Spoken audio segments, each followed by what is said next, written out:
Xo'sh, pullar o'z joyida. Nima, kim keldi? Ha, salom. Salom, isming Ulaym edi yo. Ha, ismim Ulaym. Xullas, sen fermerchilik qilishing kerak. Fermerchilik, ha, qishloqda yashaydiganlar fermerchilik qilmasa bo'lmaydi. Yur, men bilan ko'rsataman, shoshmang. Menga fermerchilik kerak emas. Meni kasbim blogerlik. Istasangiz pulni tashlab berishim mumkin fermerlikni oyligini sizga. Kerak ish bo'lsa. Yo'q, men tushunmading. Bu yerda hamma shu ishni qilish kerak. Pul berishga tayyorman, ham behazil. Yo'q, sen tushunmayapsan. Bu qishloqda hamma kim yashasa fermerlik qiladi. Hatto men ham, hatto siz ham. Ay, meni ahmoq qilib ustimdan kulma. Xo'p, mayli. Xullas, ishingni qilmasang ketishingga to'g'ri keladi. Bo'ldi, tushundim. Fermerlikmi? Ha, mayli. Mana senga instrument. Ajoyib. Mana shu sening agaroding. Aha, muz bosgan agorod. Muz qayerga ketdikina? Ha, hammaga salom do'stlar. Mening ismim Ulaym va yangi videoga xush kelibsizlar. Bilasizlarmi, men eng yomon ko'rgan ishim bu o'zimga yoqmagan ishni qilish. Bu qishloqda yashash uchun esa shu ishni qilishga majburman shekilli. Fermaga qarash, ferma menga nima kerak? Hattoki pul beraman desam ham ko'madi-ya, mer. Ha, mayli, ko'radi hali. Buning uchun javob beradi. Xo'sh. Mayli, hozir qorni kurab tashlayman-da. Mayli, ferma bo'lsa fermada nima ham qilardim? Mut ham o'sishni boshlabdi-ku o'zi. Ha, qor tezroq ersa yaxshi bo'lardi. Ha, chinursin, bahoram kelmay ketdi. Kelyapti, lekin juda ham sekin, vaqt o'tishi qiyin. Umuman sovuq, yoqimsiz, yomg'ir yog'adi, qor tashlab turadi kechalari. Bu esa menga yoqmayapti. Ayniqsa mana bu ahmoqona ferma bilan chinursin muzlab ketgan. Buni sindirib chiqish kerak. Kim o'ylab topgan o'zi bularni bilmadim, lekin mayli. Mir ham g'alati kechalari qayerlargadir kirib chiqib yurayapman. Yo'q, menga yana ortiqcha muammolar kerak emas. Tak, hozir bu yerni yopib tashlab, aytgancha men mer haqida gapirayotganim. Xullas do'stlar, kechqurun mer qayergadir ketayotganini ko'rib qoldim, lekin bilmadim qayoqqa. Shunchaki qishloqni tashqari tomoniga yugurib ketayotgan edi. Men kimman? Men oddiy odamman. Shunchaki mayli deb e'tibor bermay qo'ya qoldim va sizlarga aytsam, bu bir necha kundan beri davom etyapti. Shunisiga qiziqyapman, qanday bunday bo'lishi mumkin? Mer qayoqlarga ketyapti ekan? Menimcha uni bir kuzatmasak bo'lmaydi. Mayli, tak, janob mer, qayoqqa qoldik? Ha, tushundim. Demak kasallanding. Ha, yoniga borib turibman, lekin biror nima qilmasak bo'lmaydi. Kechalari chiqaversam birov ko'rib qoladi-ku meni. Kechalari chiqaversam? Nima? Janob mer, men xullas qilib bo'ldim demoqchi edim. Unda mana urug'larni olishing mumkin. Nimalarni eshitding? Nima? Telefonda gaplashganingizda hech narsa. Yaxshi. Xo'sh, qani edi? Necha edi raqami? Ha, eshityapman. Yo'q, nima bo'ldi? Hozir eshitdinglarmi? Qanaqadir kechalari borish haqida gapirdi. Ko'rib qolishmasin dedi. Yo'q. Ha, mer rostdan nimadir yashirayotganga o'xshaydi va uni endi aniq kuzatmasam bo'lmaydi. Menga chelak kerak bo'ladi. Hozir chelak sotib olishimiz kerak. Yaxshimki magazin qayerdaligini bilaman. Menga ko'rsatib qo'yishdi kecha. Shuning uchun ham kelishimiz mumkin. Jitel, salom, yana bir bora. Salom, yana nima olmoqchisan? Menga ikkita chelak kerak. Yaxshi. Tak, karta raqamingni ayt, menda faqatgina. Xullas do'stlar, mana chelaklar tayyor. Endi borib fermaga qarashimiz mumkin. Nima haqida gapirayotganim? Xullas biz endi merni bir kuzatmasak bo'lmaydi. Chunki o'zingizlar eshitdinglar nimalar deb yotganini.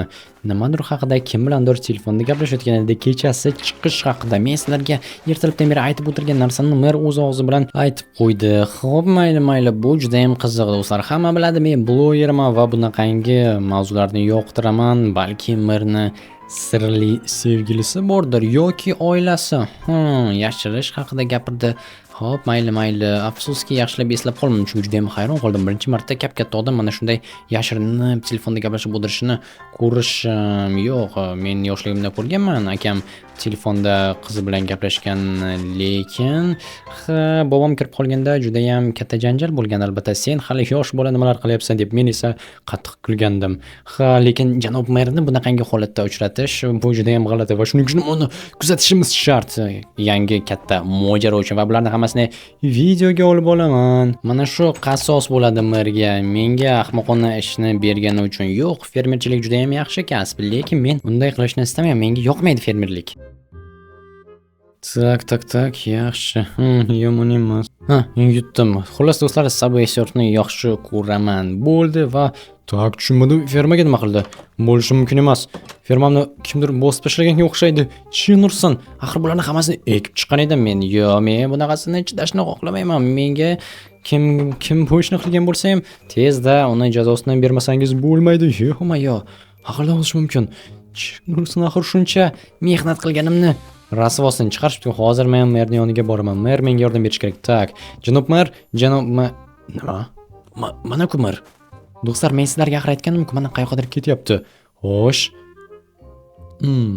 Ketib qoldi. Demak, uyda emas. Ha, uyda emas. Shenirsin. Endi nima qilaman? Ha, mayli, ertalabgacha kuta qolaman. Bo'lmasa, mana bunday fermamni rasvosini chiqarib tashlashganiga men chidashni istamayman, lekin qayoqqa ketdik-na? O'rg'asdan borsam ekan, mana bu garajning ichiga kirdim ekan. Bo'lishi mumkin. Qani bir aylanib o'tib ko'raychi. Tak, va ana o'zi. Yo'may ko'rdinglarmi? Yugurib o'tib ketib qoldi. Tak, ana ketyapti. Ha, lekin nima uchun? Qiziq, bu yerda nima bor ekan? Tak, nima bu yerga mashina qulfini qo'yib qo'yishgan. Tushunmadim, nima uchun eshikka mashina qulf qo'yilgan? Nima ichida shunchalik juda ham kerak narsa bormikan? Qiziq, qani ko'raylikchi. Parda tutib tashlashgan. Qanaqadir temirlarni ko'ryapmanmi? G'alati reshotkami? Yaxshi ko'rmayapti. Nimaga parda tutib tashlagan? Shunchalik o'ta katta ahamiyatga ega narsa bormikan bu yerda? G'alati. Biror nima qilmasam bo'lmaydi. Buni ichiga kirishim kerak. Yo-mayo. Xo'sh, mayli do'stlar, bo'ldi, ertalabga tushib kutamiz. Belim og'rib qoldi. Xullas do'stlar, hammaga salom va xayrli tong. Men xullas ferma uchun men merning yoniga borishim kerak edi va eslaysizlarmi, kecha nima bo'ldi? Mer o'rmonning oldiga borishning o'rniga aslida ana bu garajga kirib chiqib yurgan ekan. Ha, bu albatta juda ham qiziqarli bilim, lekin uni nima qilamiz bilmadim. Shu o'ylab ko'rish kerak, balki merning yoniga borarman, ha. Aytaman, nima qilyapsiz, janob mer? Nima uchun kechqurun? Yo'q, unday desam bilib qoladi va bahonalar o'ylashni boshlaydi. Boshqa bir nima o'ylab topishimiz kerak va do'stlar, internetdan yaxshilab tiklab ko'rdimki, mana bunday огородni buzilib ketishiga sabab огород tagida yer bo'lmasligi ekan. Kimni esda bo'lsa, men bu yerni videoning boshida hali endi qurayotganimda esingizdami nima bo'ldi? Ha, qandaydir chuqurlikni ko'rdik, balki u yerda biror nima bordir, ha. Xullas, огород tagidagi chuqurlik deb yozgandim YouTube'ga.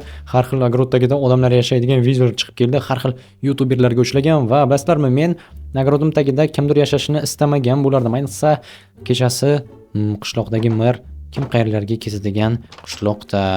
Do'stlar, juda ham qo'rqinchli qishloq. Rostini aytsam, bu yerda odam qarg'ishdan emas, asab qilishdan o'ladi, chunki yo'q, bu yerda bo'layotgan narsalar bir-biridan ahmoqona, g'alati, tushunarsiz. Mayli do'stlar, juda ham qattiq. Ichim qizib ketyapti. Biror nima qilmasak bo'lmaydi. Men chidashni istamayman. Mer qayoqlarga boryapti ekan kechalari bilan? O'yla nima qilishim mumkin? Balki o'zim qandaydir kirib boraman, lekin katta ehtimol bilan bu merning binosi bo'lsa, privat qo'yilgan va buza olmayman. Tak, bu kim bo'ldi? Janob, kimsiz? Mebelchiman. Mebelchi. Как раз shunaqa odam kerak edi axir. Do'stlar, nihoyat. Salom. Xo'sh, menga kerak bo'ladi mana bu stollar, xolodilniklar bor ekan-ku, hammasini olaman. Oling, pulingiz yetadimi? Yetadi, ortadi ham. Tak, hozir menga nima kerak bo'ladi? Do'stlar, boshim aylanib qoldi. Uyim qaysi tarafda edi? Menga kirka kerak. Tak, uyim qani? Tepalikda edi. Do'stlar, eslab qolish kerak. Do'kon qayerda ekanini. Qishloq juda ham katta.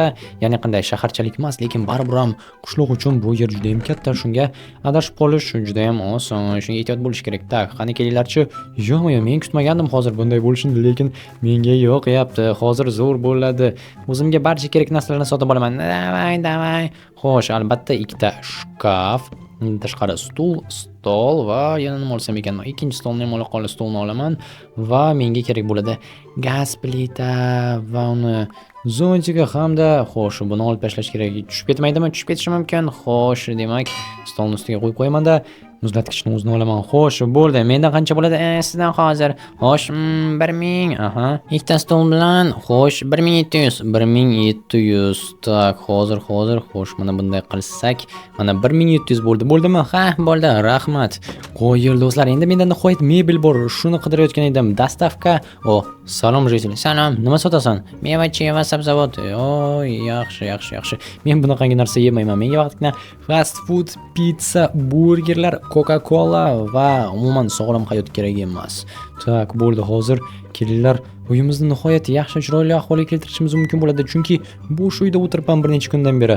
Xolodilnikni qo'yamiz, chunki yaqinda yoz boshlanadi va do'stlar, men bu qishloqda qolishga qaror qildim. Shuning uchun ham bu yerda ozgina neto turgandek bo'lyapti menga. Shuning uchun ham kelinglar, hozir o'ylab topamiz qanaqasiga qo'yishimiz mumkin. Mana shunday qo'ysak, menimcha bo'ladi. Tepasiga va yana xo'sh, mana divan, bu yerga esa tak, birinchisi va Buni tepaga qo'ysamgina yoki bilmadim.